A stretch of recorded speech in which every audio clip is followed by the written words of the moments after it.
주민들 가운데는 불필요한 전기 코드는 모두 꽂고 에어컨 사용도 꼭 필요할 때로 자제하자고 나선 이들도 있지만 안심할 순 없습니다. 밤새만 나면 가슴이 쿵쿵 뛰고 있는 대로 막 불을 또 막 끄고 당분간 뛰는데 또 뭐 금방 또 방송 나오고 또 몰래 가지고 변압기를 교체하자니 큰돈이 들고 금방 되는 일도 아니어서 주민들은 정전이 되지 않기만을 바라며 불안한 하루하루를 보내고 있습니다. SBS 정동현입니다.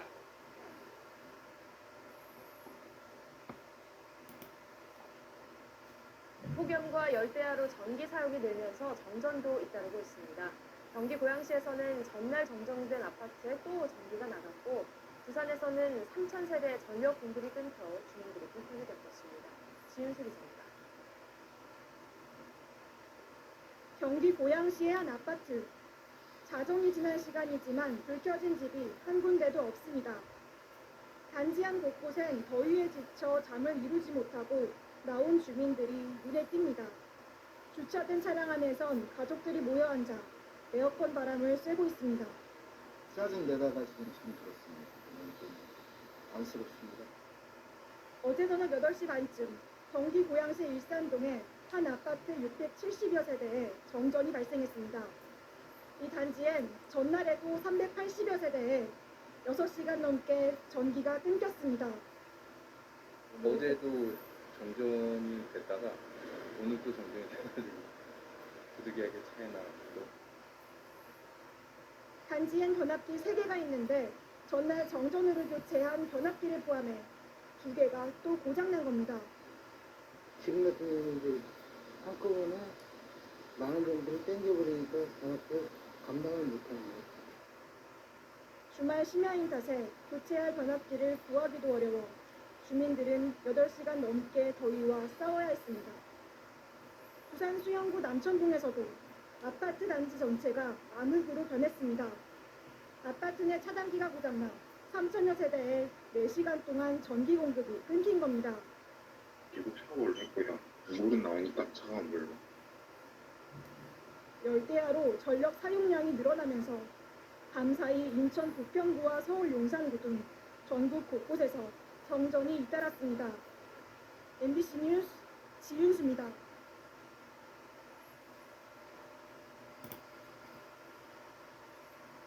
어젯밤 폭염으로 인한 전기 사용량이 급증하면서 충남 천안의 한 아파트에서 전기 공급이 10시간이나 끊기는 일이 발생했습니다. 엘리베이터가 갑자기 멈춰 일부 주민이 안에 갇히는 등 열대야 속 찜통더위에 480가구 주민들이 큰 불편을 겪었습니다. 보도에 서영준 기자입니다.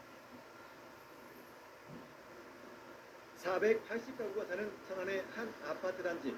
어젯밤 10시 40분쯤 이 아파트 단지 전체에 전기 공급이 끊겼습니다.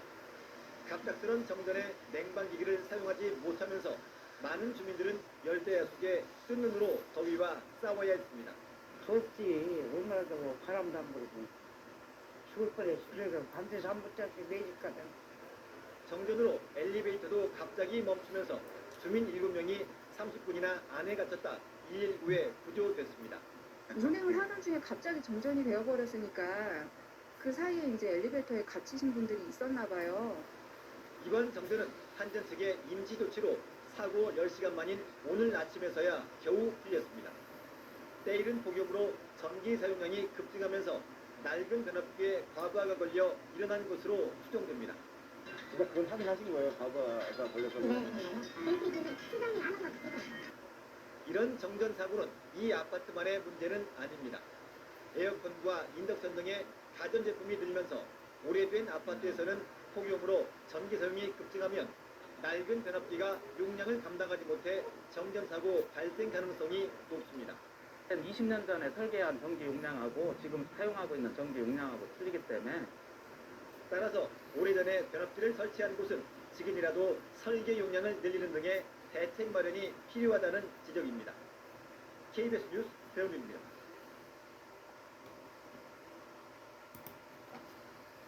폭염으로 안 그래도 힘든데 아파트에 정전이 잇따르면서 많은 분들이 고생하고 있습니다. 전력 수요가 급증하면서 오래된 변압기에 과부하가 걸린 겁니다. 보도에 최승훈 기자입니다. 아파트 단지가 암흑으로 변했습니다. 700여 세대 규모 아파트에 전기 공급이 끊긴 겁니다. 덩달아 엘리베이터가 멈추면서 가족이 갇혔다가 구조되기도 했습니다. 여기가서 아이까지 셋이가 한참 119 출동해가지고 구조해가지고서는 나오는데 땀을 막 뻘뻘 흘리고 폭염경보 속 전력 소비 급증으로 30년 가까이 된 변압기에 과부하가 걸린 걸로 알려졌습니다. 변압기가 언제 설치한 거예요? 28년 정도 된 거예요? 어제 일부가 복구됐지만 이번엔 전기 요인으로 추정되는 불이 났습니다. 방송에서 지금 복구됐습니다 하고 나서 조금 있다가 다시 화재가 났다고 방송 나왔던 것 같아요. 어제 저녁에는 서울 도봉구의 한 아파트 단지가 정전됐습니다. 역시 폭염특보가 이어지는 상황, 1,700여 세대 주민이 맨몸으로 열대야를 견뎌야 했습니다. 죽겠더라고 죽겠어. 그래서 들어왔다가 나갔다가 화나더라고요. 진짜 더우니까 수건 이제 물에 짜가지고 목에 대고 걸기도 하고. 전의 원인은 마찬가지로 노후 변압기였습니다. 지금보다 전력 수요가 많지 않았던 20-30년 전에 설치된 변압기들이 잇따라 터지고 있는 겁니다. 에어컨이나 아니면 인덕션 이런 부분들이 굉장히 많이 늘어났거든요. 노후 설비에 대해서 교체를 하는 게 좀 중요할 것 같고요. 용량 증설이 좀 필요하더라고요. 15년 이상 된 아파트에서 발생한 정전 사고 비율이 전체의 70%에 육박하는 걸로 집계되는데 한전은 15년 넘는 노후 변압기 교체 지원 사업을 진행하고 있다고 밝혔습니다. SBS 최승훈입니다. 더 많은 뉴스를 보시려면 화면 오른쪽에 있는 구독 버튼을 눌러주시면 됩니다. 그리고 제보할 게 있으면 꼭 저희한테 보내주십시오. 저희가 열심히 취재하도록 하겠습니다. 항상 SBS 뉴스를 시청해 주셔서 대단히 고맙습니다.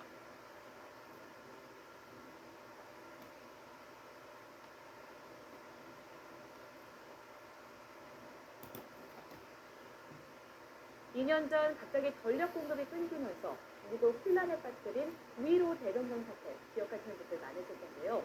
당시 정전으로 피해를 봤다면 손해배상 소송에서 국가와 한국전력의 배상 책임을 인정한 첫 판결이 나와 주목을 받고 있습니다. 이종원 기자입니다. 멈춰버린 승강기 문을 열기 위해 119 구조대원들이 안간힘을 씁니다. 한참을 지나 구조된 시민은 잔뜩 겁을 먹은 아이부터 달랩니다.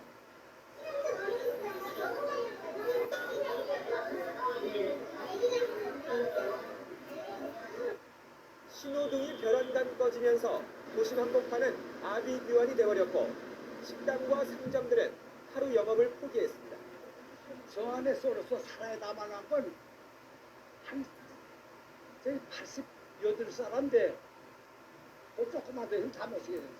지난 2011년 9월 15일 전력이 모자라 갑자기 순환정전에 들어가면서 도심 기능이 마비된 겁니다.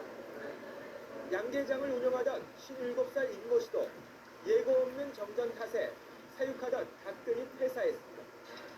5시간 사이 3차례나 전력 공급이 끊기면서 닭 1,600마리를 잃었습니다. 이에 임 씨는 국가와 한전을 상대로 피해를 배상하라며 손해배상 소송을 냈고 법원은 임 씨의 손을 들어줬습니다. 재판부는 한전이 안정적인 전력 공급을 도모하고 순환단전에 관한 사전 예고나 홍보를 해야 하는 주의 의무를 현저히 위반했다며 피해 금액의 70%인 270만 원을 물어주라고 판결했습니다. 또 적절한 관리 감독을 하지 않은 정부의 과실도 인정된다며 한전과 함께 손해를 배상하라고 밝혔습니다.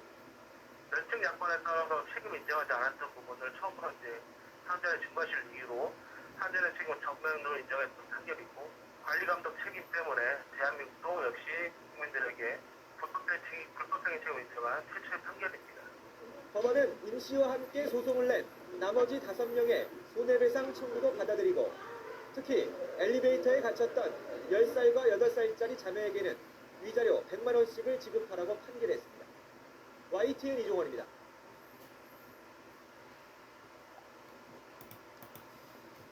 네, 지난밤에도 폭염으로 인한 정전 사태가 속출했습니다. 차량 화재 소식도 또 전해졌습니다. 최유경 기자가 사건 사고를 종합했습니다. 밤 늦은 시각 주민 10여 명이 아파트 단지 앞 도로를 서성이며 연신 부채질을 합니다. 놀이터 벤치에 앉아 잠시 더위를 잊어보려고 하지만 절로 흘러내리는 땀은 어쩔 도리가 없습니다. 어젯밤 11시쯤 이 아파트 단지 250세대에 전력 공급이 중단됐습니다. 지금 집에 선풍기도 안 들어가고 도저히 깎아와서 잠을 잘 수가 없어서 너무 더우니까 차에 에어컨을 틀고 안에서 그냥 텔레비 보고 있어요. 30년 넘은 낡은 변압기, 임시 방편으로 외부 변압기를 증설했지만 열대야의 전력 사용이 늘자 결국 다시 전기가 끊긴 겁니다. 어젯밤 9시 10분쯤 대구 파우동의 한 아파트 단지에서도 정전이 발생했습니다. 600여 가구에 2시간 동안 전기 공급이 끊겨 무더위 속에서 주민들이 큰 불편을 겪었습니다.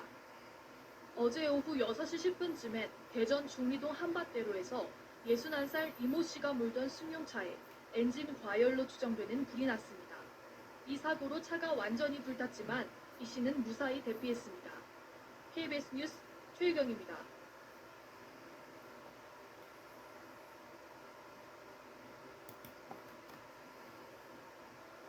네, 지금 이 시간 저녁 8시 10분 막 지나고 있습니다. 저희가 어제부터 이 화면 오른쪽 위에 현재 기온을 보여드리고 있는데 이미 해가 졌지만 보시는 것처럼 더위는 식을 줄은 모릅니다. 어제 낮에 37도를 넘었던 서울 기온은 오늘 아침에 30.4도까지밖에 떨어지지 않았습니다. 기상 관측 사상 가장 높은 아침 기온이었습니다. 이틀 연속 이런 초열대야가 계속되면서 대한민국의 잠 못 드는 밤이 이어지고 있습니다. 먼저 정부희 기자입니다. 가만히 앉아만 있어도 땀이 절로 흐르는 뜨거운 밤이었습니다. 서울의 밤 기온은 밤새 한 번도 30도 밑으로 내려가지 않았습니다. 이틀 연속 초열대야가 이어진 겁니다. 오늘 아침 최저 기온은 30.4도, 111년 기상관측사상 가장 더웠던 어제 아침보다 0.1도 올라 하루 만에 초열대야 기록을 깼습니다. 어제 낮 최고 기온은 37.9도, 전날보다 1.7도 떨어졌는데 아침 기온이 더 오른 가장 큰 이유는 구름입니다.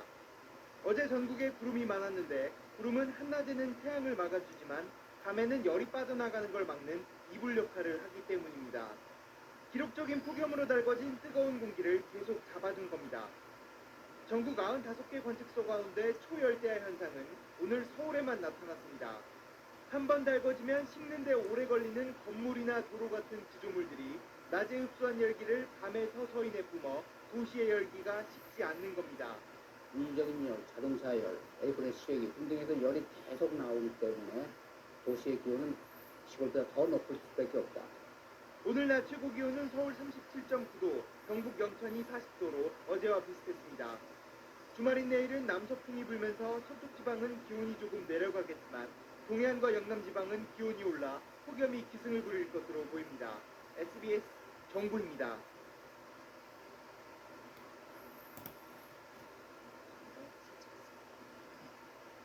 네, 오후가 되니 현재 서울에도 약하게 비가 내리기 시작했습니다. 현재 중북부와 경북을 중심으로 시간당 5에서 많게는 15mm에 달하는 비가 내리고 있습니다. 빗줄기는 점점 더 거세지겠고요. 앞으로 점차 전국으로 비가 확대가 되겠습니다. 특히 영동 중북부는 오늘 오후부터 내일 오전까지 시간당 30에서 50mm에 달하는 세찬 비가 쏟아질 수 있어서 호우특보가 내려질 가능성도 있겠습니다. 비가 내릴 때는 돌풍과 천둥, 번개가 동반될 수 있어서 더욱더 각별한 주의가 필요한데요. 내일까지 예상되는 강수량은 영동 중북부에 최고 100mm 이상, 그 밖의 내륙은 10에서 많게는 60mm가 되겠습니다. 어제부터 이미 남부를 중심으로 많은 비가 쏟아진 가운데 비가 더 내릴 것으로 예상되면서 수도권을 제외한 전국에 산사태 위기경보 주의 단계가 발령 중입니다. 울릉도는 산사태 경보까지 유지 중인데요. 지반이 많이 약해진 만큼 산사태와 축대 붕괴 사고가 없도록 대비해 주시기 바랍니다. 비의 영향으로 오늘 더위는 쉬어가겠습니다. 서울 29도, 대전 28도 등 폭염 수준의 더위는 없겠습니다. 오늘 내리는 비는 내일 저녁이면 대부분 그치겠지만 모레 오전부터 다시 전국에 또 한 차례 비가 내리겠고요. 이번 주 내내 비 소식이 잦겠습니다. 현재 울릉도와 독도는 강풍주의보가 또 동해상에는 풍랑특보가 발효 중입니다. 특보 지역은 바람이 초속 20m 이상으로 매우 강하게 불겠고 물결도 최고 4m까지 높게 일겠습니다. 해안가 접근을 자제해 주시고 날아가기 쉬운 물건은 잘 고정해 두시기 바랍니다. 지금까지 YTN 김시아입니다. 네, 끝으로 출근길 날씨 살펴보겠습니다. YTN 야외 스튜디오 연결합니다. 원희다 캐스터. 네, 원희다입니다. 서울은 아직까지 흐리기만 한 것 같은데요. 지금 비가 내리는 지역도 있습니까? 네, 월요일 아침 출근길 서울 등 내륙은 비가 소강 상태를 보이고 있습니다. 지난 밤사이 동해안과 남해안에 영향을 준 강한 호우구름은 모두 동해상으로 빠져나갔고요. 현재는 동해안에만 비가 내리고 있습니다. 하지만 또 다른 저기압이 다가와 오전 중에 다시 전국 곳곳에 비를 뿌리겠습니다. 우산 잘 챙겨 나오시기 바랍니다. 그럼 비가 내리면 폭염 상황은 나아지는 건가요? 네, 그렇습니다. 어제를 기해 폭염특보는 모두 해제됐습니다. 열돔 현상이 사라지고 북쪽에서 찬 공기가 내려왔기 때문인데요. 다만 이번 주 비 소식이 잦아서 습도가 높게 나타나겠습니다. 여름철 폭우와 함께 후텁지근한 날씨에도 대비 잘해주시기 바랍니다. 지난 밤사이 경남 해안을 중심으로 강하고 많은 비가 집중됐습니다. 호우 긴급재난 문자가 발송되기도 했는데요. 지금은 울릉도 독도에만 호우 경보가 내려진 가운데 시간당 30mm 안팎의 강한 비가 집중되고 있고요. 산사태 주의보가 이어지고 있습니다. 오전 중에는 내륙에서도 다시 비가 오겠고 특히 영동 중북부에는 오후부터 시간당 30에서 50mm 안팎의 국지성 호우가 예상됩니다. 산사태나 저지대 침수 등 피해 없도록 안전사고에 각별히 유의하시기 바랍니다. 어제부터 지금까지 남부를 중심으로 이미 100mm가 넘는 많은 비가 내렸는데요. 내일까지 영동 중북부에 최고 120mm 이상의 폭우가 더 쏟아지겠고요. 서울 등 그 밖의 지역에도 최고 50mm 안팎의 비가 예상됩니다. 자세한 지역별 기온입니다. 현재 서울 기온은 24도, 안동 20도 등 열대야가 쉬어가고 있습니다. 한낮에는 서울과 대전 28도, 광주 29도 등 크게 오르지 못하고 예년 수준 보이겠습니다. 당분간 심한 더위는 없겠고요. 이번 비는 내일 오후면 대부분 그치겠지만 남은 한 주간도 비 소식이 잦겠습니다.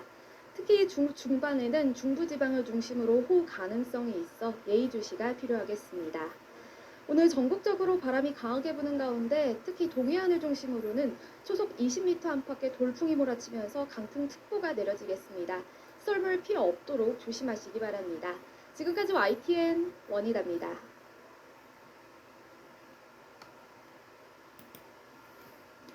비구름이 출근길은 비껴갔지만 오전 중에 다시 전국 곳곳에 영향을 주겠습니다. 어제는 남부지방을 중심으로 강하고 많은 비가 집중됐다면 오늘 오후부터는 영동 중북부에 국지성 호우가 예상되는데요. 이 지역은 내일까지 최고 120mm 이상의 많은 비가 시간당 30에서 50mm 안팎으로 강하게 쏟아지겠습니다. 산사태나 저지대 침수 등 피해 없도록 주의하시기 바랍니다. 자세한 레이더 화면부터 살펴보도록 하겠습니다. 현재 강원 동해안을 중심으로 비구름이 지나고 있고요. 울릉도 독도는 이전보다 빗줄기가 약해졌지만 호우 경보와 산사태 경보가 유지 중입니다. 오전 중에는 또 다른 저기압이 다가와 내륙에서도 다시 비가 시작되겠습니다. 내일까지 영동 중북부에는 최고 120mm 이상의 폭우가 쏟아지겠고요. 서울 등 그 밖의 지역에도 최고 50mm 안팎의 비가 더 내리겠습니다. 비와 함께 찬 공기가 내려와 폭염은 한풀 꺾였습니다. 오늘 낮 기온은 서울과 대전 28도, 광주 29도 등 크게 오르지 못하고 예년 수준 보이겠습니다. 당분간 심한 더위는 없겠지만 습도가 높아서 다소 후텁지근할 수 있겠고요. 이번 비는 내일 오후면 대부분 그치겠지만 남은 한 주간도 비 소식이 잦겠습니다.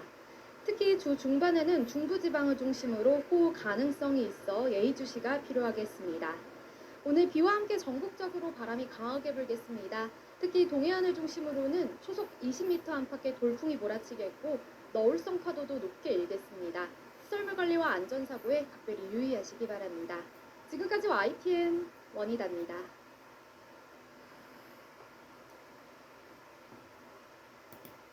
열대저압부가 예상보다 빨리 북상하면서 서울에도 비가 내리고 있습니다. 비가 전국으로 확대하면서 폭염은 꺾이겠지만 영동과 남부를 중심으로는 호우가 예상되는데요. 자세한 날씨는 기상캐스터를 연결해 알아봅니다. 고은재 캐스터. 네, 여의도 한강공원에 나와 있습니다. 예, 서울에도 비가 내리고 있군요. 네, 그렇습니다. 오전부터 서울에는 무더운 날씨가 이어졌지만 예상보다 비구름이 빠르게 확대하면서 서울에도 약 1시간 반 전부터 비가 내렸다 그치기를 반복하고 있습니다. 이 비가 습도를 더하면서 현재 공기가 무척 후텁지근하고요. 앞으로 오후 중에 이 비는 전국으로 확대하겠습니다. 이 비와 함께 폭염의 기세도 꺾였지만 이제는 호우의 대비가 필요합니다. 특히 영동과 남부를 중심으로는 시간당 30에서 50mm의 국지성 호우가 집중되겠습니다. 현재 서쪽 지방을 중심으로 내리고 있는 비는 앞으로 점차 동쪽으로도 확대하고 있습니다. 특히 호남과 남해안에는 붉은색의 강한 비구름이 세찬 비를 쏟아내고 있는데요. 전남 장흥과 나주, 강진에는 호우경보가 내려졌고 그 밖에 남부 곳곳과 동해안에는 호우주의보와 예비특보가 발령이 됐습니다. 갑작스러운 비의 주요 원인은 제주도 남쪽 해상에서 북상하는 태풍의 전 단계인 열대저하부입니다. 이 열대저하부가 태풍으로 발전할 가능성은 낮지만 뜨거운 수증기를 밀어올려서 대기 불안정이 심해지는 건데요. 특히 남부와 동해안에 강풍을 동반한 호우가 예보가 됐습니다. 모레까지 영동과 전남, 영남 내륙에는 최고 120에서 150mm 이상, 그 밖에 남부와 제주도에도 최고 100mm 이상이 쏟아지겠고요. 충청에도 많게는 80mm 이상의 비가 내리겠습니다. 이번 비는 시간당 최고 50mm의 극한 호우로 쏟아질 수 있어서 더욱 주의가 필요한데요. 강한 비가 집중되는 시점은 제주도는 오늘 저녁까지, 남부는 내일 오전까지겠고요. 오늘 밤 사이에는 충청과 영동 남부, 또 내일은 영동 중북부에서도 국지성 호우의 대비가 필요하겠습니다. 전국적인 비와 함께 무더위는 누그러들겠습니다. 오늘 오후 2시를 기해서 폭염특보는 모두 해제가 됐고요. 한 주의 시작인 내일은 서울을 비롯한 대부분 지역 기온이 30도를 밑돌 전망입니다. 갑작스러운 호우의 안전이 우려되는 상황입니다. 심지어 모레까지 한 차례 비가 내린 뒤에도 남은 한 주 동안 계속해서 곳곳에 비 예보가 들어있는데요. 길게 이어지는 많은 비에 안전사고 없도록 시설물 점검 철저하게 해주셔야겠습니다. 지금까지 여의도 한강공원에서 YTN 고은재입니다.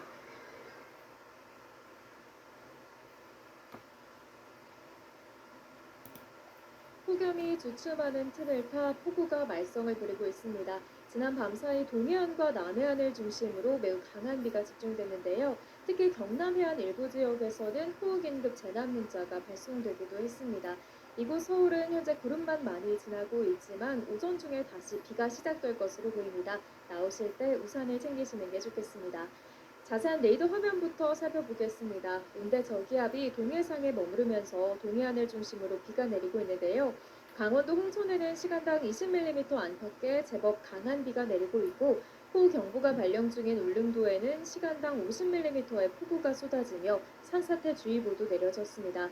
그 밖에 내륙에서도 오전 사이 대기 불안정으로 인한 비가 시작되겠습니다.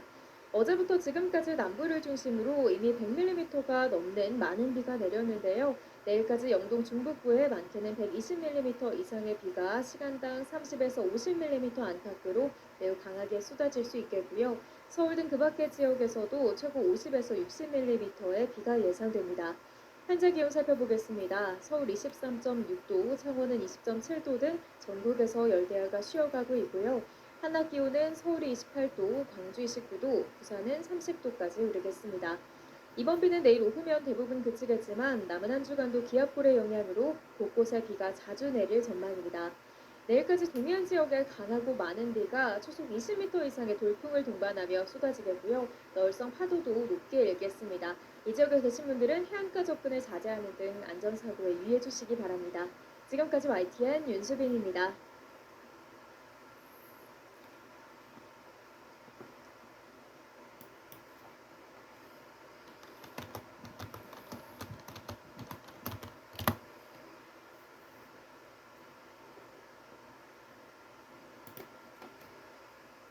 교차로에서 빨간불에 멈춰서는 차량들, 멀리서 뒤따라오던 버스가 속도를 줄이지 않고 그대로 부딪힙니다.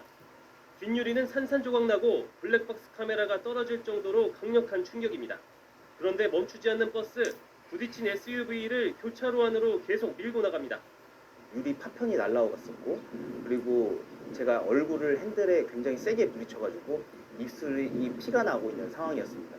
다행히 그 차가 큰 차였으니까 망정이지 SUV 운전자는 가까스로 방향을 틀어 도로가로 빠져나오고 길을 건너던 보행자는 깜짝 놀라 황급히 횡단보도를 벗어납니다. SUV를 들이받은 버스는 그대로 현장을 벗어납니다. 시내버스 안에는 승객 3명이 타고 있었고 사고가 났다는 승객들의 비명에 버스는 150m가량을 더 달린 뒤에야 멈춰섰습니다. 내려달라. 차는 부닥치고 그냥 가니까 뭐 승객이 그랬던 것 같아요. 2~3명 정도 된 걸로 봐요. 60대 버스 기사는 경찰 조사에서 사고가 난 줄 몰랐다고 주장했습니다. 당시 상황하고 당시를 지금 자기는 몰랐다라고 얘기를 하고 있어요. 그러니까 여러 가지 정황으로 볼 때는 또 그런 것 같지는 않고. 경찰 조사 결과 버스 기사는 술이나 약물을 마시거나 졸음운전을 한 것은 아닌 것으로 확인됐습니다. SUV 운전자는 뇌진탕 등으로 전치 3주 진단을 받고 병원에서 치료를 받았습니다. 경찰은 버스 기사를 특가법상 도주치상 혐의로 검찰에 넘길 예정입니다. KBS 뉴스 박연선입니다. 네, 앞서 가던 차량을 들이받고도 그대로 밀고 달린 시내버스 기사가 있습니다. 승객들의 비명과 만류에 가까스로 멈춰섰는데요. 이 기사는 사고가 난 줄 몰랐다고 하는데 경찰은 뺑소니 혐의를 적용했습니다. 박연선 기자입니다. 교차로에서 빨간불에 멈춰서는 차량들, 멀리서 뒤따라오던 버스가 속도를 줄이지 않고 그대로 부딪힙니다. 뒷유리는 산산조각 나고 블랙박스 카메라가 떨어질 정도로 강력한 충격입니다. 그런데 멈추지 않는 버스, 부딪힌 SUV를 교차로 안으로 계속 밀고 나갑니다.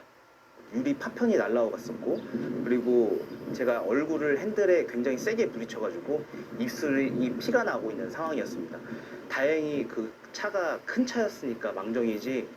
SUV 운전자는 가까스로 방향을 틀어 도로가로 빠져나오고 길을 건너던 보행자는 깜짝 놀라 황급히 횡단보도를 벗어납니다. SUV를 들이받은 버스는 그대로 현장을 벗어납니다. 시내버스 안에는 승객 3명이 타고 있었고 사고가 났다는 승객들의 비명에 버스는 150m가량을 더 달린 뒤에야 멈춰섰습니다. 내려달라. 차는 부닥치고 그냥 가니까 뭐 승객이 그랬던 것 같아요. 2~3명 정도 된 걸로 봐요. 60대 버스 기사는 경찰 조사에서 사고가 난 줄 몰랐다고 주장했습니다. 당시 상황하고 당시를 지금 자기는 몰랐다라고 얘기를 하고 있어요. 그러니까 여러 가지 정황으로 볼 때는 또 그런 것 같지는 않고. 경찰 조사 결과 버스 기사는 술이나 약물을 마시거나 졸음운전을 한 것은 아닌 것으로 확인됐습니다. SUV 운전자는 뇌진탕 등으로 전치 3주 진단을 받고 병원에서 치료를 받았습니다. 경찰은 버스 기사를 특가법상 도주치상 혐의로 검찰에 넘길 예정입니다. KBS 뉴스 박연선입니다.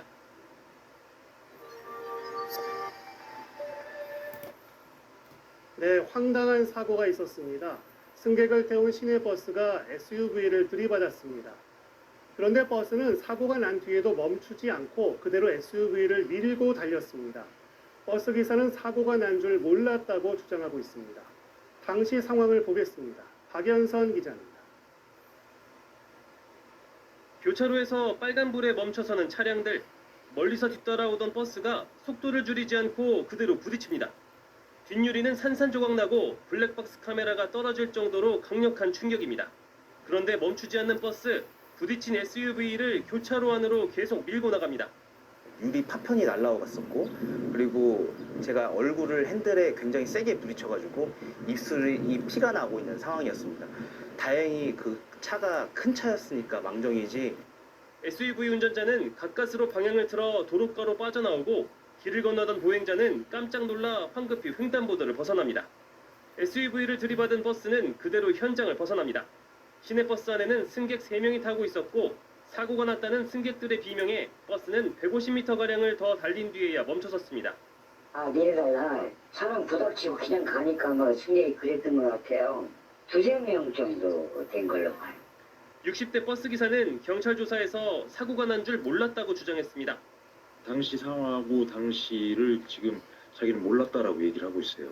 그러니까 여러 가지 정황으로 볼 때는 또 그런 것 같지는 않고. 경찰 조사 결과 버스 기사는 술이나 약물을 마시거나 졸음운전을 한 것은 아닌 것으로 확인됐습니다. SUV 운전자는 뇌진탕 등으로 전치 3주 진단을 받고 병원에서 치료를 받았습니다. 경찰은 버스 기사를 특가법상 도주치상 혐의로 검찰에 넘길 예정입니다. KBS 뉴스 박연선입니다. 지난달 세종시에서 시내버스가 앞에 있던 SUV 차량을 들이받는 사고가 있었습니다. 그런데 버스 기사는 추돌 이후에도 멈추지 않고 그대로 차량을 밀고 달렸습니다. 승객들 항의에 뒤늦게 멈춰선 이 버스 기사, 뺑소니 혐의로 입건됐습니다. 박연선 기자입니다. 교차로에서 빨간불에 멈춰서는 차량들, 멀리서 뒤따라오던 버스가 속도를 줄이지 않고 그대로 부딪힙니다. 뒷유리는 산산조각 나고 블랙박스 카메라가 떨어질 정도로 강력한 충격입니다. 그런데 멈추지 않는 버스, 부딪힌 SUV를 교차로 안으로 계속 밀고 나갑니다. 유리 파편이 날라왔었고, 그리고 제가 얼굴을 핸들에 굉장히 세게 부딪혀가지고 입술이 피가 나고 있는 상황이었습니다. 다행히 그 차가 큰 차였으니까 망정이지. SUV 운전자는 가까스로 방향을 틀어 도로가로 빠져나오고 길을 건너던 보행자는 깜짝 놀라 황급히 횡단보도를 벗어납니다. SUV를 들이받은 버스는 그대로 현장을 벗어납니다. 시내버스 안에는 승객 3명이 타고 있었고 사고가 났다는 승객들의 비명에 버스는 150m가량을 더 달린 뒤에야 멈춰섰습니다. 내려달라. 사람 부닥치고 그냥 가니까 뭐 승객이 그랬던 것 같아요. 2~3명 정도 된 걸로 봐요. 60대 버스 기사는 경찰 조사에서 사고가 난 줄 몰랐다고 주장했습니다. 당시 상황하고 당시를 지금 자기는 몰랐다라고 얘기를 하고 있어요. 그러니까 여러 가지 정황으로 볼 때는 또 그런 것 같지는 않고. 경찰 조사 결과 버스 기사는 술이나 약물을 마시거나 졸음운전을 한 것은 아닌 것으로 확인됐습니다. SUV 운전자는 뇌진탕 등으로 전치 3주 진단을 받고 병원에서 치료를 받았습니다. 경찰은 버스 기사를 특가법상 도주치상 혐의로 검찰에 넘길 예정입니다. KBS 뉴스 박연선입니다.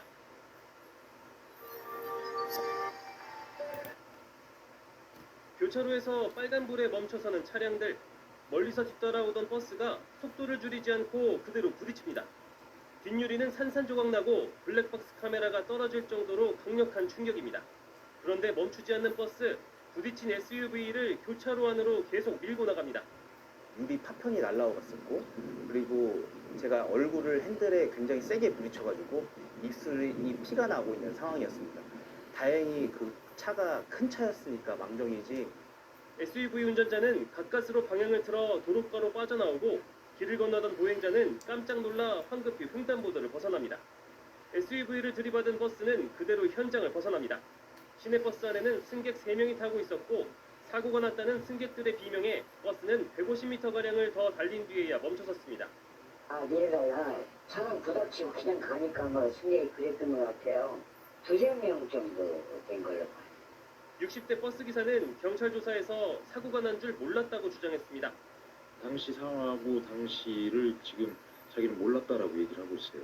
그러니까 여러 가지 정황으로 볼 때는 또 그런 것 같지는 않고.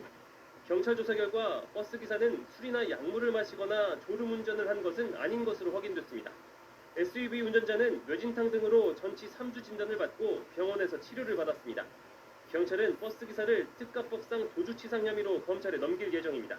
KBS 뉴스 박연선입니다. 교차로에서 빨간불에 멈춰서는 차량들, 멀리서 뒤따라오던 버스가 속도를 줄이지 않고 그대로 부딪힙니다. 뒷유리는 산산조각 나고 블랙박스 카메라가 떨어질 정도로 강력한 충격입니다.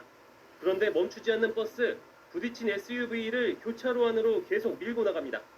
유리 파편이 날라왔었고, 그리고 제가 얼굴을 핸들에 굉장히 세게 부딪혀가지고 입술이 피가 나고 있는 상황이었습니다. 다행히 그 차가 큰 차였으니까 망정이지. SUV 운전자는 가까스로 방향을 틀어 도로가로 빠져나오고 길을 건너던 보행자는 깜짝 놀라 황급히 횡단보도를 벗어납니다. SUV를 들이받은 버스는 그대로 현장을 벗어납니다. 시내버스 안에는 승객 3명이 타고 있었고 사고가 났다는 승객들의 비명에 버스는 150m가량을 더 달린 뒤에야 멈춰섰습니다. 내려달라. 사람 부닥치고 그냥 가니까 뭐 승객이 그랬던 것 같아요. 2~3명 정도 된 걸로 봐요. 60대 버스 기사는 경찰 조사에서 사고가 난 줄 몰랐다고 주장했습니다. 당시 상황하고 당시를 지금 자기는 몰랐다라고 얘기를 하고 있어요. 그러니까 여러 가지 정황으로 볼 때는 또 그런 것 같지는 않고. 경찰 조사 결과 버스 기사는 술이나 약물을 마시거나 졸음운전을 한 것은 아닌 것으로 확인됐습니다. SUV 운전자는 뇌진탕 등으로 전치 3주 진단을 받고 병원에서 치료를 받았습니다. 경찰은 버스 기사를 특가법상 도주치상 혐의로 검찰에 넘길 예정입니다. KBS 뉴스 박연선입니다.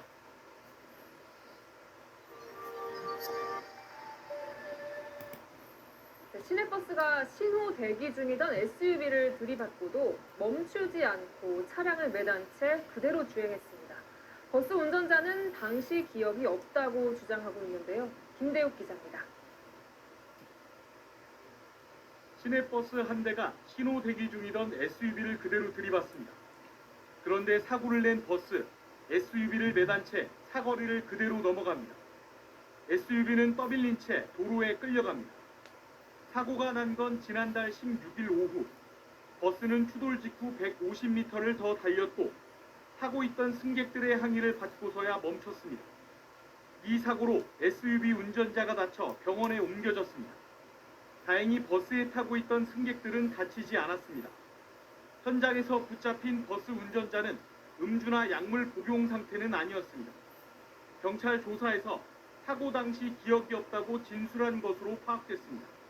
기억이 없다고만 이렇게 말씀하세요. 건강상의 문제가 있나 이렇게 조금 보고 있는데 그것도 이제 자료 같은 걸로 확인을 해야 될 것 같아요. 해당 운전자는 사고 이후 버스 회사에서 퇴사한 것으로 알려집니다. 경찰은 뺑소니 혐의를 적용해 운전자를 입건하고 사고 경위를 조사하고 있습니다. 채널A 뉴스 김대욱입니다.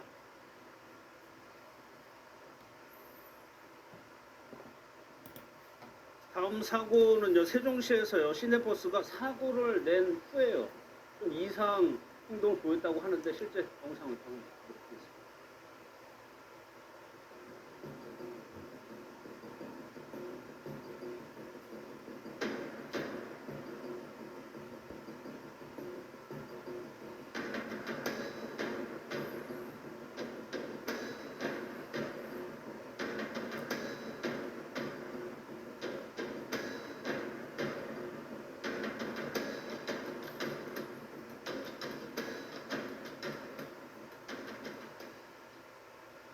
저 영상을 보면 교차로 같은데 지금 버스가 지금 앞차를 그냥 밀고 가는 거죠. 맞습니다. 이 영상은 영상 자체로만 봐서 아무리 봐도 이해가 되지 않는 이상한 상황입니다. 지난달 16일 세종시 한 도로에서 있었던 일인데요. 60대 남성이 몰던 시내버스가 앞에 정차 중이던 SUV를 들이받고 그대로 이 차를 밀면서 쭉 진행을 하는 모습입니다. 당시 사고를 당했던 이 SUV는 뒷유리가 산산조각이 나고 블랙박스 카메라가 떨어질 정도의 큰 충격을 받았다고 하는데요. 이 사고로 당시 일대 도로가 마비되는 상황까지 겪었다고 합니다. 그러면 저렇게 버스가 지금 앞 SUV를 밀고 가다가 멈추는 건가요? 네, 영상을 보면 이 SUV가 그대로 이 상태로 교차로를 넘어서는 모습 보셨잖아요. 그리고 이게 이 상태로 횡단보도 근처까지 진입을 하게 되면서 당시에 길을 건너고 있던 보행자가 놀라서 이 달아나는, 뛰어가는 모습까지 확인할 수가 있었습니다. 그러니까 꽤 오랫동안 이제 좀 진행이 됐다는 얘기인데 당시 버스에 승객 3명이 타고 있었다고 해요. 근데 이 버스 기사가 이 버스에 타고 있던 승객들이 사고가 났다고 비명을 지르고 내려달라고 항의를 하니까 그제서야 버스를 세웠다고 전해지고 있습니다. 그제서야. 그럼 일단 양 변호사님, 저 추돌이 강하지는 않지만 그래도 약하지는 않거든요. 부상당한 사람은 없어요. 일단 가장 걱정되는 사람의 경우에는 저 SUV 운전자겠죠. 뒤에서 바로 이제 충격이 가해진 상황이었기 때문에 걱정이 되는 것인데 실제로 이 운전자는요, 뇌진탕 등 전치 3주 진단을 받았다라고 합니다. 당시의 충격이 영상에서는 굉장히 심하지 않게 보일 수도 있겠지만 유리 파편이 날아갔고 얼굴을 핸들에 굉장히 세게 부딪혀서 입술에서 피가 날 정도의 충격이었다라는 것이에요. SUV 운전자가 사실은 이렇게 충돌이 발생하게 되면 뭐 멈춘다라든지 운전자가 내려서 확인을 한다라든지 이런 것들이 있어야만 하고 그것을 기대하는데 계속 본인의 차량을 밀고 이렇게 가다 보니까 다른 옆쪽으로 이렇게 핸들을 틀면서 도로가를 빠져나올 수밖에 없었다라고 전해지고요. 이렇게 이 운전자의 경우에 부상을 입어서 지속적인 치료를 또 받았다라고 합니다. 그리고 우려되는 또 사람들은 버스 안에 있던 승객들인데요. 3명의 승객들이 있었고 당연히 이제 충격이 가해지다 보니까 다치기는 했지만 경미한 부상 정도라고 전해지는 상황입니다. 사실 교차로에서 저렇게 정차했는데 뒤에 오던 버스가 멈추지 않을 거라고 예상할 수가 없죠. 그러다 보니까 놀랐으니까 부상이 생길 수도 있을 것 같아요. 그렇다면 서 변호사님, 저 버스기사 운전자는 왜 저렇게 됐나요? 그 이유가 무척 지금 저도 궁금합니다. 이게 지금 조사가 시작이 됐는데 일단 경찰 조사 결과에 의하면은 음주운전도 아니고 그렇다고 약물에 취해서 운전을 한 것도 아니고 또 한편으로는 이 졸음 운전에도 해당하지 않는다라고 합니다. 일단 이 가해자 버스 기사의 진술을 보면은 당시 기억이 없다. 이 사고 난 것을 인지하지 못했다라고 진술하고 있는데 예. 아직까지 그 원인이 실제 무엇인지에 대해서는 조사가 되지 못했고 앞으로도 사실 조사를 해서 이제 밝혀져야 될 그럴 내용으로 보입니다. 음주운전도 아니고 약물도 아니고 졸음운전도 아닌데 버스 기사는 당시에 기억이 없어서 사고 난 것 자체를 인지하지 못하고 있다라고 진술을 현재 하고 있다는 겁니다. 이게 경찰에서 그럼 이 문제를 어떻게 처리를 하냐 보니까 결국에는 뺑소니 혐의가 적용이 되는 겁니다. 네, 그렇습니다. 일단 이런 사고가 발생했는데 어떠한 조치를 취하지 않았다. 예를 들면 사상자를 보호하지 않거나 혹은 자신의 인적 사항을 제공하지 않았다라고 한다면 우선은 사고 미조치로 처벌될 수가 있는데 예. 지금 이 사건 같은 경우에는 이제 상해까지도 발생한 것으로 보입니다. 이 상해까지 발생한 사고 현장에서 이탈을 했기 때문에 결국 이제 특가법상 가중처벌되는 도주 차량 운전에 해당할 수가 있습니다. 이렇게 되면 더욱더 엄중하게 처벌하게 되는데 그런 상해가 발생한 도주 사건이다라고 하면 최소한 1년 이상의 유기징역에 처하거나 혹은 네. 500만 원에서 3천만 원까지의 벌금을 처벌받을 수가 있습니다. 그 저기 차량을 추돌 하고 도망가진 않았지만 그냥 이탈을 조치를 안 하고 이탈을 한 점 때문에 뺑소니가 됐다. 네, 그렇습니다. 사실 이제 그게 도주인지 아닌지 여기에 대해서도 경찰은 조사를 할 건데 일단 현장에서 이탈했다라고 평가를 받을 수 있는 정도로 움직였다라고 한다면 예. 그런 내용들은 이제 도주로 또 평가를 받을 수가 있어서 또 가중처벌을 받을 수가 있습니다. 일단은 이제 뺑소니 혐의가 돼요. 그런데 김유지 아나운서 이런 일이 왜 자주 일어나요? 맞습니다. 지난 5월 춘천에서는 이런 일도 있었더라고요. 강크게 경찰서 앞에서 뺑소니 사고를 냈던 30대 남성이 붙잡힌 건데요. 경찰서 앞에서요? 네, 이 남성이 불법 유턴을 하다가 택시를 들이받았는데 그대로 구호 조치를 안 하고 그냥 도망을 간 거예요. 그러니까 이 택시 운전자가 차량 밖으로 나와서 저 차 좀 잡아주세요 이렇게 외치니까 때마침 퇴근을 하던 경찰관이 이 모습을 목격을 하고 바로 네, 추적에 나서면서 예. 결국 이 운전자를 현장에서 검거할 수 있었다고 전했습니다. 부딪혔는데 아무튼 그 앞이 경찰서 앞이라는 얘기죠. 그런데 이게 5월 이 사고로 배달 기사가 12주 부상을 당한 일도 있었어요. 그렇습니다. 이게 지난 5월에 서울 반포동 주택가에서 있었던 일인데요. 예. 차량이 굉장히 주택가를 빠르게 질주하다가 이 음식점에서 이 음식을 픽업해 나오는 배달 기사를 치게 됩니다. 그리고 이 계단에 앉아있던 이 행인 2명도 사실 부상을 입게 되는 사고가 발생했는데요.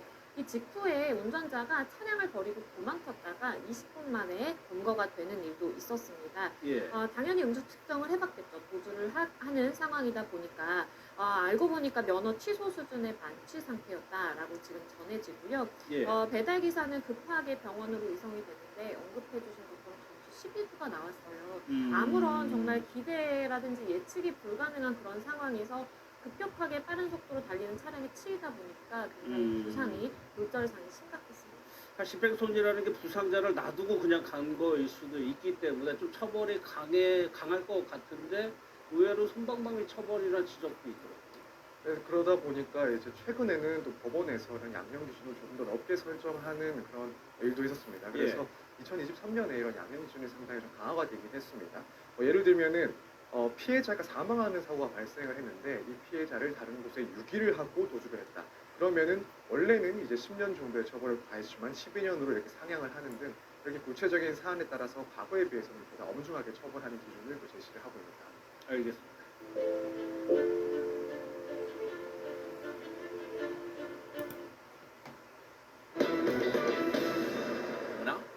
무슨 상황인지 제목만 봐서 모르겠지만 뭔가 긴박한 상황 같은데요, 안지용 기자님. 저런 제목을 쓸 수밖에 없는 진짜 긴박한 상황이었기 때문입니다. 지난달 16일입니다. 세종시로 가볼 텐데 신호 대기 중인 한 차량이 그야말로 날벼락을 맞고 말았습니다. 과연 이 절체절명의 위기 순간은 어떤 상황이었는지 영상으로 함께 보시죠. 뭘까요, 오늘?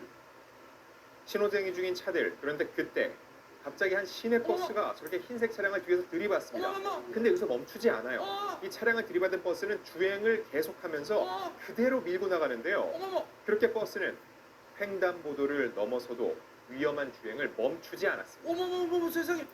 아니 하재근 배우가 지금 영상을 보는 지금 저희들이나 시청자분들이나 너무 당혹스러울 거예요. 지금 어떤 상황인데 왜 버스가 안 멈춰요 지금? 그러니까 지금 너무 황당한 상황인데 지금 보신 것처럼 신호 대기, 그러니까 정차를 하고 있었거든요. 다른 차량은. 근데 시내버스가 이렇게 속도를 줄이다가 어떻게 뭐 가속도 때문에 부딪히고 그런 게 아니라 속도를 줄이지 않은 채 오던 그대로 부딪힌 그러니까 것처럼 그대로 지금. 그렇게 보인다고 지금 이야기가 나오고 있는데 네. 저 시내버스를 그 60대 기사가 운전하고 있었다고 하거든요. 그래요? 네. 근데 앞에 차량하고 부딪혀서 충격이 있었을 텐데 네. 부딪히고 나서도 멈추지 않고 계속해서 주행을 했는데 그 추가 주행 거리가 무려 150m. 뭐라고요? 150m 가량을 그대로 밀고 갔다는 거예요. 어머나. 그리고 막 버스 승객들 안에서 비명을 질렀다고 합니다. 야, 모르겠어요 진짜. 그제서야 뒤늦게 이제 차량을 멈춰 세웠다고 하는데 저 앞 차량 추돌당한 SUV 운전자는 가까스로 차에서 빠져나왔고 어머나. 150m 가는 동안 신호를 어기면서 횡단보도도 막 지나갔거든요. 어떻게, 아이고. 횡단보도를 건너던 그 이 사람들도 황급히 횡단보도를 벗어났다고 합니다. 아니 지금 얘기를 들어보니까 최진문 교수님 버스의 당시에 버스 운전기사가 당연히 운전했겠지만 승객분들도 타고 계셨고 앞 차량은 SUV는 상대적으로 차체 크게 작잖아요. 네네. 근데 지금 그 운전자는 지금 괜찮은 거예요. 가까이서 빠져나오긴 했지만 괜찮은 거예요 지금? 일단 버스에 타고 있는 승객이 3분이었어요. 네. 승객 3분은 다행히 다치지 않았습니다. 천만 다행이네요. 그런데 문제는 뭐냐면 앞에 있는 차량이에요. 앞에 어허. 차량 가만히 있다가 부딪힌 거잖아요. 어머나. 부딪히면서 유리가 깨지면서 유리 파편이 날라왔다고 그럽니다. 어머. 그리고 본인은 이렇게 그냥 앉아 있다가 충격을 당했으니까 얼굴이 핸들에 부딪힌 거예요. 아유, 그러면서 입술이 터져서 피가 흐르고 있는 상황이었고요.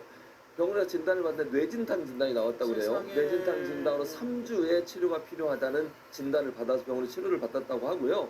근데 이제 당시에는 그런 얘기를 했대요. 물론 SUV가 버스보다 적은 차이라지만 그래도 좀 큰 차잖아요. 네. 그러니까 뭐라고 얘기하냐면 이게 만약 본인 차가 큰 차였으니까 망정 이제 작은 차였으면 더 큰 사고로 이어졌을 그러네. 가능성이 있다. 이런 우려도 있다고 합니다. 아니 근데 진짜 차량 운전자분 피해 차량 운전자분 말대로 진짜 저 더 작은 차량이었으면 생각하기 상상하기 싫은 상황이 벌어졌을 수도 있는데 근데 최진영 변호사님 저 버스 기사분은 대체 무슨 정신 왜 그냥 밀고 나간 거예요? 왜 안 멈추고?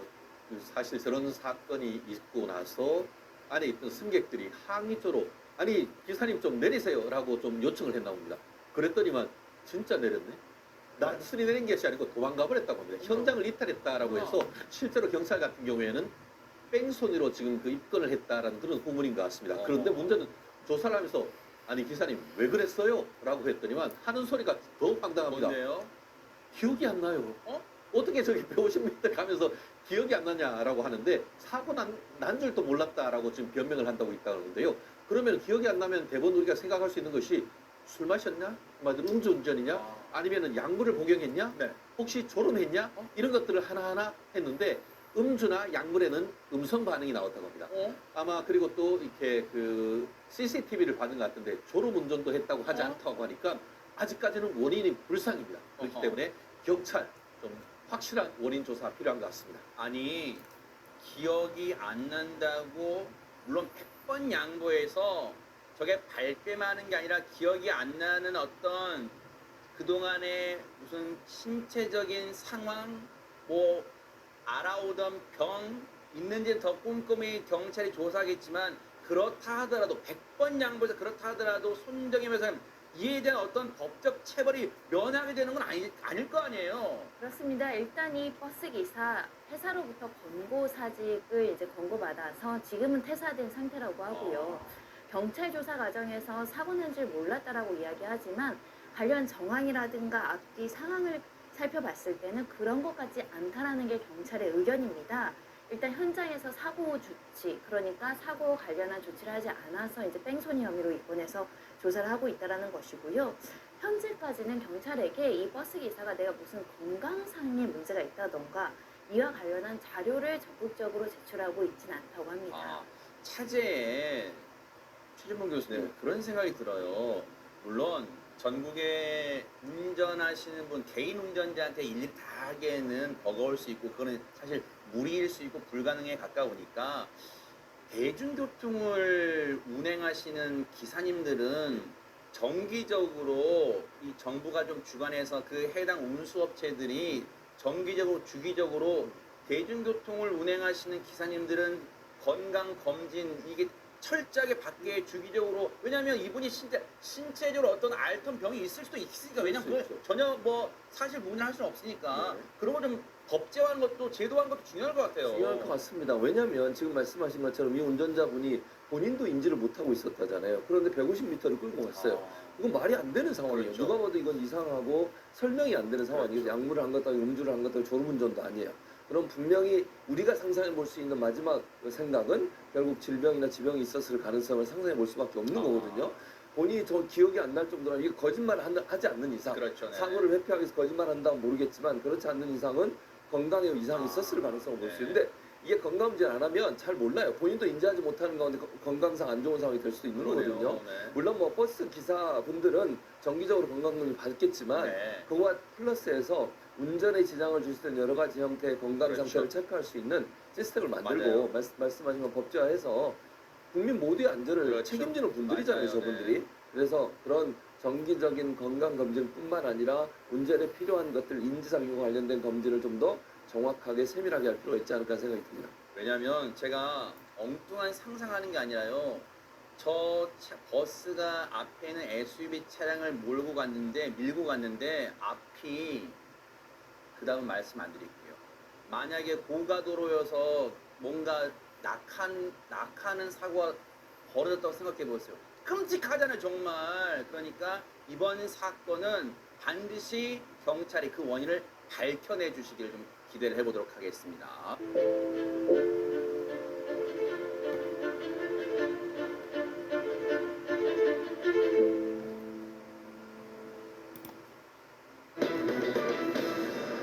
어머나. 아니, 제목만 보면 안진용 기자님 무슨 남양특집 공포영화 그런 제목 같아요.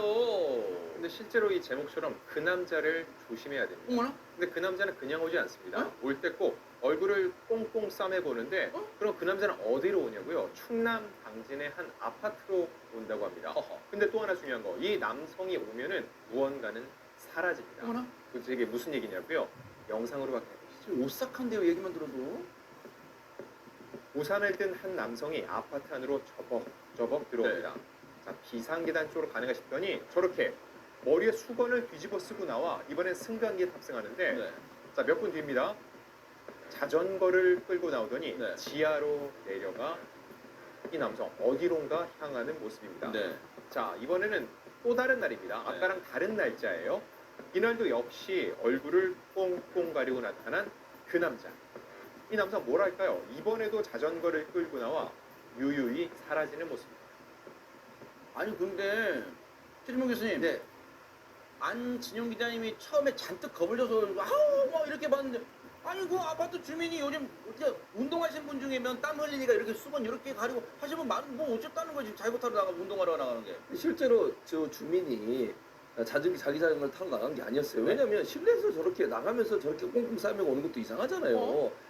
왜 그랬냐면 훔치러 온 거예요. 훔치러. 도둑이었어요. 도둑. 자전거 전문 도둑이었는데 사실은 이게 해당 아파트 단지에서 3건의 절도 사건이 있었습니다. 그 절도 사건 때문에 그 자전거 멈춰가는 거예요. 그래서 경찰관들이 와 조사를 하고 저 사진 찍힌 거 있잖아요. 저거를 포스터를 다 붙였어요. 이런 사람이 오면 의심스러운 사람이니까 꼭 신고해 주세요라고 얘기를 했고, CCTV 영상도 주민들에게 다 공개를 해서 이 사람 오면 꼭 신고해 주세요라고 얘기를 했던 거예요. 그리고 나서 또 인상착이 비슷한 사람이 저 형태로 수건 둘러쓰고 모자 쓰고 꽁꽁 싸맨 채로 다시 나타난 겁니다. 마스크와 모자로 얼굴을 가린 상태로요. 그거를 누가 봤냐? 관리사무소 직원이 본 거예요. 그래서 112에 바로 전화를 했습니다. 자전거 도둑이 왔어요 라고 소리를 쳤습니다. 야, 하재근 평론가님, 근데 얘기를 듣고 보니까 남양특집보다 더 오싹해요. 근데 간이 배 밖으로 나온 걸까요? 어떻게 진짜 저렇게 태연하게 행동하는 거예요, 도둑이. 너무 태연하게 행동해서 놀라운데 더 놀라운 게 대한민국 경찰의 출동 속도입니다. 지금 방금 112 신고했다고 얘기가 나왔잖아요. 신고 받자마자 경찰이 바로 출동해서 1분 만에 현장에 도착했다고 합니다. 어떻게 이런 일이 가능한지. 지금 그렇게 빨리 도착해서 1층하고 지하층을 나눠서 이제 수색에 바로 들어갔다고 합니다. 그런데 이제 절도범은 계속해서 이동하고 있었고 관리사무소 직원이 CCTV로 그 절도범의 이동 경로를 실시간으로 계속 이렇게 보고 있었던 야, 거예요. 입체적 작전에 그렇습니다. 입체 작전. 네. 당시 모습이 담긴 게 영상이 있습니다. 허허, 네네. 영상을 이제 보시면 네. 신고를 받고 신속하게 출동한 경찰이 이제 그 절도범이 승강기를 탔는데 어디서 내릴지를 모르니까 1층과 지하층으로 나눠서 각각 승강기 앞에서 대기를 하고 있는 겁니다. 그런데 절도범은 경찰에 출동했다는 건 꿈에도 모르고 네. 태연하게 저렇게 휴대폰을 보면서 저렇게 있는데 네. 승강기 문이 열리자마자 바로 경찰이 들어가면서 네. 경찰한테 붙잡히게 됐습니다. 와, 아니 이거는 올해는 다른 남양특집 영화 볼 필요 이것만 여러 번 보세요. 이거 정말 통쾌하고 짜릿하고 막 그런 걸 다 느낄 수가 있어. 자기가 몇 초면 검거될지도 모르고 휴대폰 산맥에 빠져든 저 절도범 어떻게 된 일인지 경찰 얘기 좀 들어보시고 이 영화 보도록 하겠습니다. 대상자가 워낙에 복장이 특이해가지고요. 마스크를 착용하고 모자를 착용하고 특이하게도 비 오지 않는 날에도 우산을 들고 다녔습니다. 아파트 출입구가 비밀번호로 하고 주민들만 들어갈 수 있는데요. 들어가고 나서 문이 닫힐 것 같으면 우산으로 센서 부분을 져가지고 다시 열리게 해서 그런 방법으로 들어갔습니다. 사전에 아파트를 답사하고 계단이나 엘리베이터를 활용해서 올라간 뒤에 자전거가 있으면 가지고 내려오는 방법으로 그 절도를 한 걸로 알고 있습니다. 아파트 밖으로 나와서 이동하는 통로의 TV들을 다 분석했는데 중간에 끊깁니다. 길이가 밝았었고 CCTV의 위치가 어디에 있는지 많이 아는 대상자였습니다. 저 몹쓸 인간이 우산을 그런 용도 세상에 그런 용도로 갖고 다닌 거예요. 근데 어쨌든 아둔한 거예요. 저런 우산 갖고 다니니까 뭔가 의심을 사죠. 근데 보세요. 손정희 목사님 주변 지리에 밝았다? 그럼 혹시 동네 주민이에요? 그렇지도 않았습니다. 거주지가 당진이 아니었다고 하는데요. 이 지역을 돌면서 상습적으로 이제 절도 행각을 벌인 건데 이 2달간 2개의 아파트 단지에서 총 6개의 자전거를 훔쳤다고 합니다. 요즘 자전거 굉장히 고가도 많거든요. 피해액만 시가 400만 원이라고 하는데